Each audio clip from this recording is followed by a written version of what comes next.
my name is Katie with Innovative Realty, and today we're going to talk a little bit about security deposit claims and how to get the most back from your deposit.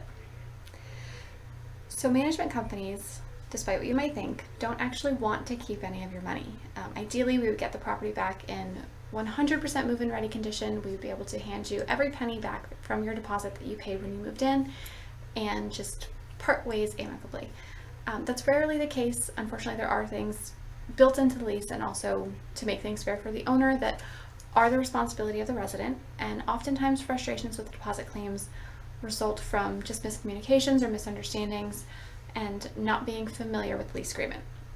So today we're going to cover a few tips and tricks on getting the most back from your security deposit.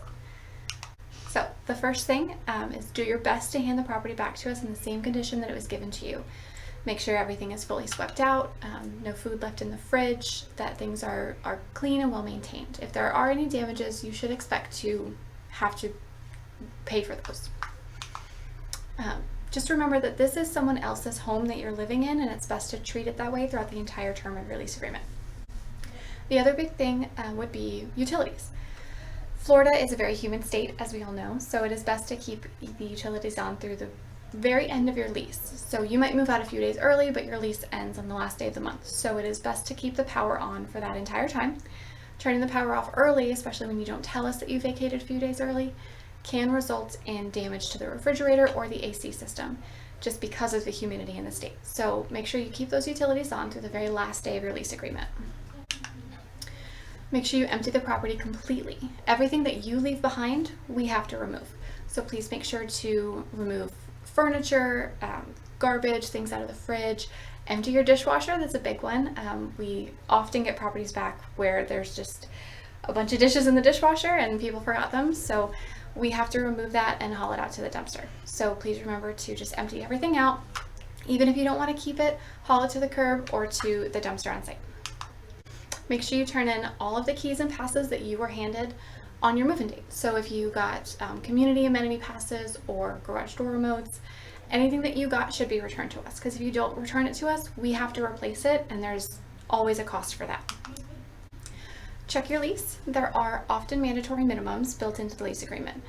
Ours are for cleaning and carpet cleaning.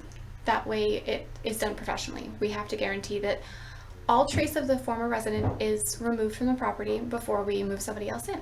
We don't want there to be dirt, hair, crumbs, things of that nature. So we require that the property is professionally cleaned and the carpet's professionally cleaned as well. Some residents do try to do this themselves, but there's a lot that goes into a professional cleaning that is often left out. So it's easier most times to take the deduction from your deposit, especially because in our handbook we say upfront what the deduction would be based on the size of the home, rather than try to do it yourself and then ultimately we have to get it redone. Be careful when you paint and hang stuff on the walls. It's absolutely fine to hang things on the walls, and if you want to paint, you certainly can.